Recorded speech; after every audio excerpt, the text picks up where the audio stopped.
Hi guys, welcome back to my channel.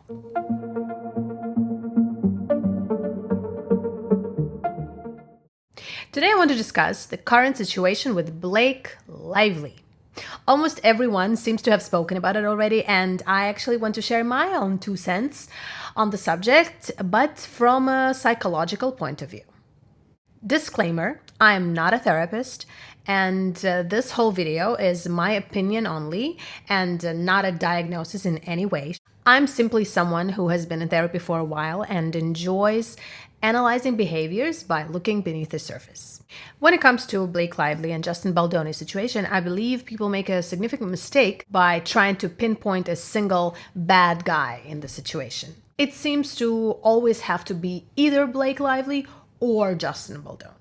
And in psychology, this is called black and white thinking, also known as dichotomous thinking, which is a cognitive distortion.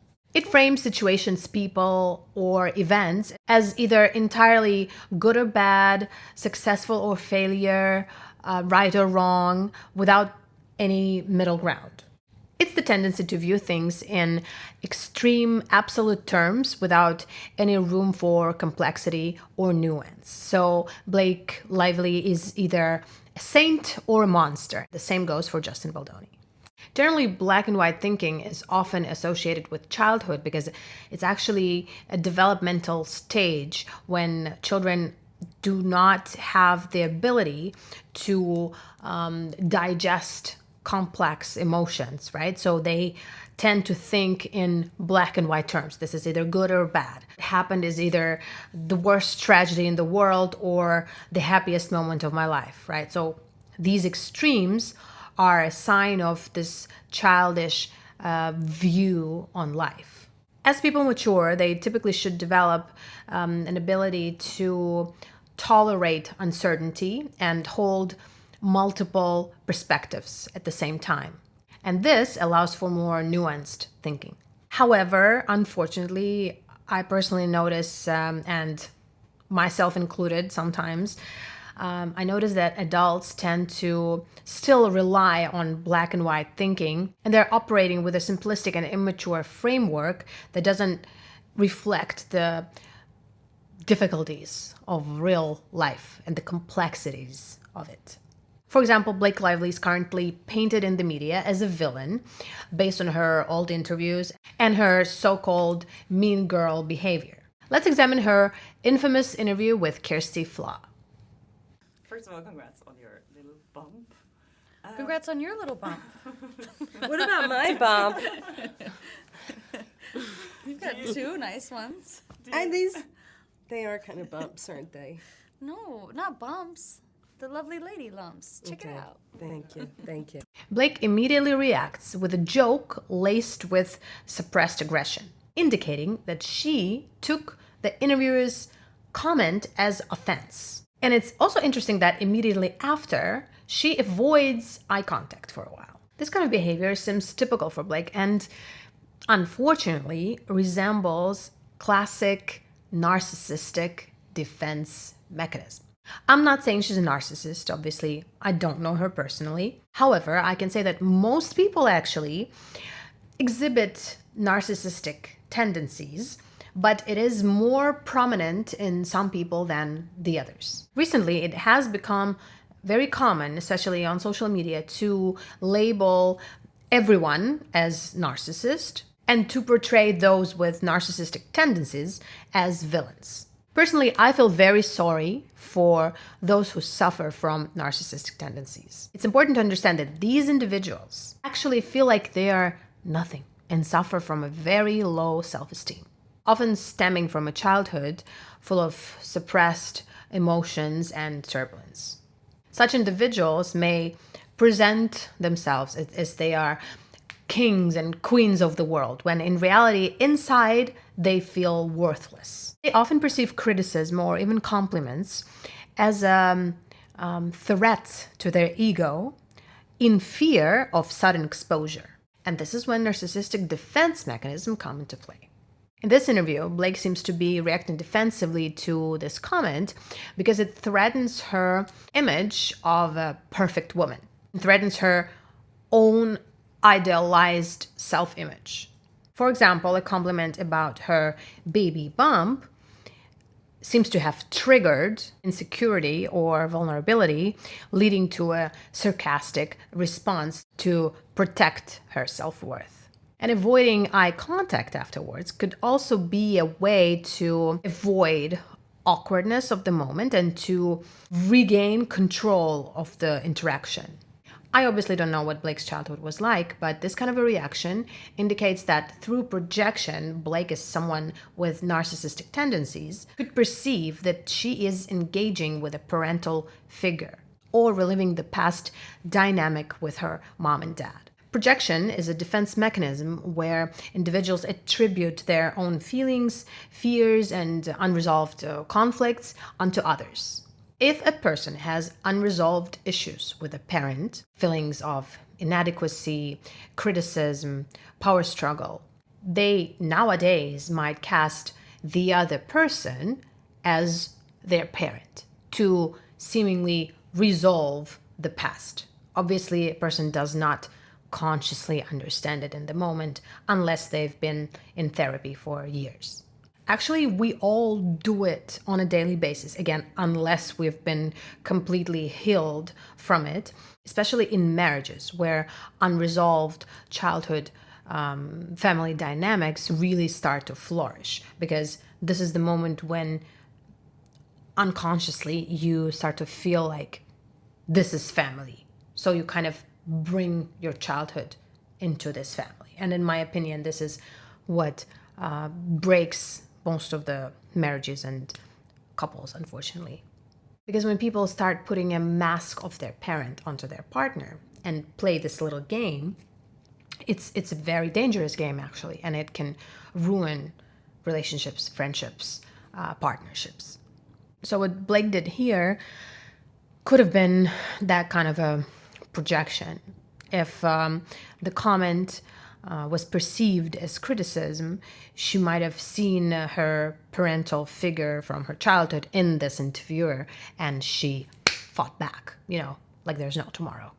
The worst thing about narcissistic tendencies is actually that people suffering from them don't usually realize that they are suffering.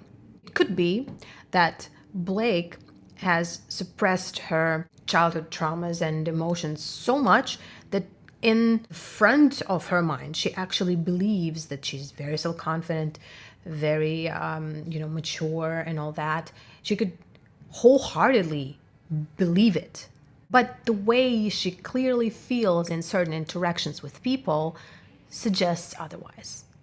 If she doesn't have a good therapist, especially the one who practices psychoanalysis, she may not even be realizing that all of these things are happening to her and is instead blaming the people around her, externalizing her internal struggles. It's not me who feels I don't look good. It's this mean interviewer who is attacking and criticizing me. This is basically how it works. And I've noticed from interviews of her husband, Reynolds, that he tends to also joke around a lot and be very defensive in interviews. Maybe we can talk about it some other time.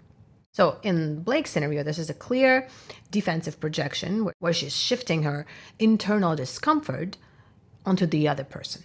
Moving on to the lawsuit against Justin Baldoni, there's a claim that he made inappropriate comments that made her feel old, fat, and ugly. This is, again, unfortunately, most likely her own projection of her own feelings of herself. Because if you don't believe these things, a person can tell you in your face you are ugly and you're going to laugh because you don't believe in it. It only triggers you when you yourself believe these things. And in such cases, unfortunately, you will see these attacks in places where there were none. Understand this. If a person is judging themselves and not owning it, they will always believe that it's the others who are judging them. And instead of facing their own self-esteem issues and fighting these internal battles, they will fight others. And I'm not saying this in a judgmental way to say something negative about Blake or any other person experiencing this, but I'm saying it because I myself know what this whole thing is and how it works, and because I myself suffer from it from time to time. When it comes to the possible essay allegations against Justin Baldoni, he actually, in an interview, went out of his way to make a point that he is very much pro-women, pro-women's rights, pro-feminism, and is very supportive of Blake, and the most important thing is for her to feel comfortable, etc., etc. And then when it came to bringing on the stunt coordinator, also it was important to me that it was a woman. We brought on Lauren Shaw, who's also a dear friend of mine. And we all worked together to figure out, well, how can the intimacy of this and the violence kind of work together? How can we make sure everyone feels safe? How can we rehearse and go through the process? Blake was very involved in that and had amazing ideas and was very hands-on with the choreography of it as well. And you know, honestly, there were many instances on set where I just let the women figure it out, and I took a step back and kind of jumped in more as an actor in those scenes than even as a director, because I didn't want this to be. I didn't want this to feel like it was in any way like these scenes were shot by a man. Did he actually harass her on set? I'm afraid we may never know this, because this is one of those he said, she said kind of situations. He may have, and this would be absolutely horrible and disgusting, and he should definitely face consequences for it, if he in fact has harassed her. Indeed, we don't know what actually happened on that set, but this also could be a case of projection. It could actually be as deep as Blake herself feeling these sexual feelings towards Justin in the moment of the scene and quickly pushing them off and projecting those on him. The moment when he, quote, dragged his lips from her ear and down her neck. Then, possibly feeling guilt as a married woman and quickly projecting it, all the wrongdoing, onto him to again protect her own self in her own mind. Correct me if I'm wrong in the comments, but based on my research, she has not done any film with any intense sexual scenes since she married Ryan. This could actually also contribute to the whole ordeal. Obviously, I'm just speculating. I don't know these people.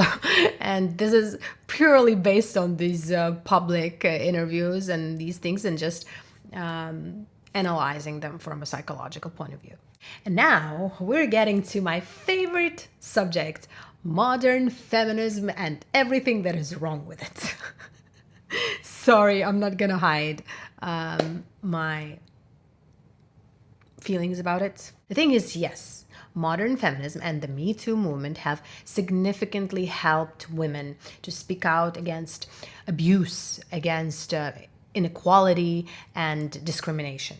However, they can also feed narcissistic tendencies in certain individuals. For instance, the emphasis on personal empowerment and victimhood can make some women feel that their experiences are of paramount importance, leading to an inflated sense of self or entitlement. This all can actually potentially be fueling narcissism. The promotion of individual rights and autonomy may be encouraging self-centered attitudes, while the elevation of victimhood can lead to some individuals using their struggles to gain sympathy and recognition. Actually, social media amplifies this dynamic, with some people using this narrative for their own gain. And in fact, it seems that Ryan Reynolds has been hinting on Justin being the one using this feminist narrative in his podcast channel and his interviews. But what about Blake and Ryan himself? Aren't they also using it? So basically, unfortunately, radical feminism is basically fueling narcissistic tendencies in certain individuals. That's the bottom line. Perhaps what is happening in the situation with Blake Lively and Justin Baldoni is actually a product of modern feminism, similar to the Amber Heard and Johnny Depp situation. But I guess we just have to wait and see how this one plays out. I want to emphasize that, again, I don't believe that anyone in this situation is an absolute saint or an absolute villain, okay? And let's not try to go down this route. It's an easy road to take, actually. Just pick a side. It's the same thing with political issues. Just pick a side, and it's way easier to be on one side or the other side than looking at all the different colors of this whole mess. And in fact, Blake Lively could be a perfectly nice woman in her household, with her family, with her friends.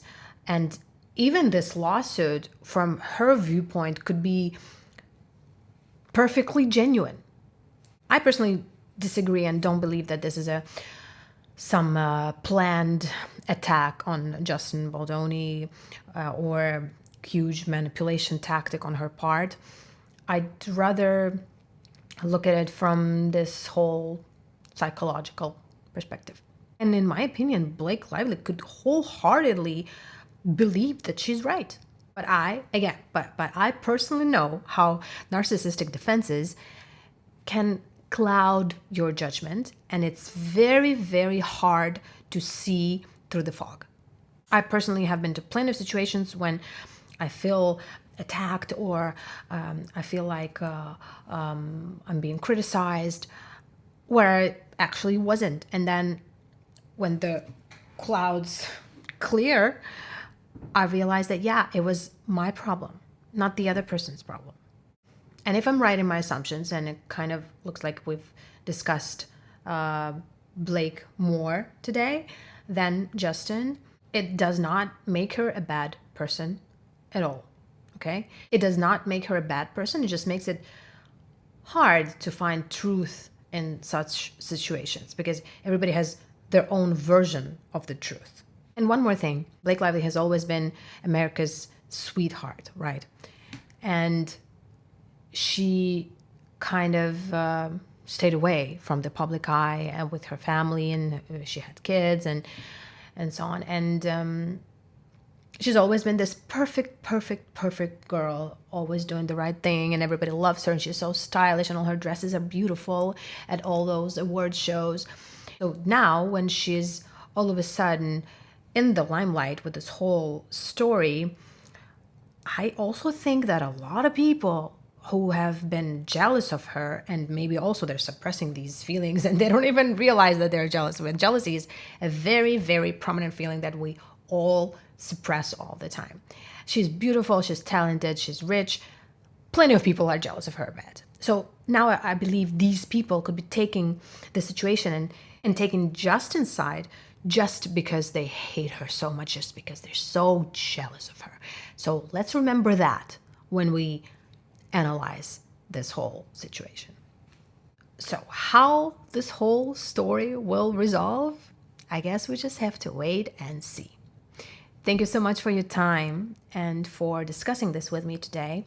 I wish both parties best of luck in resolving this situation with clear minds and fairness, and I hope they can find a middle ground without making this into a huge fight that we all will be the witnesses of.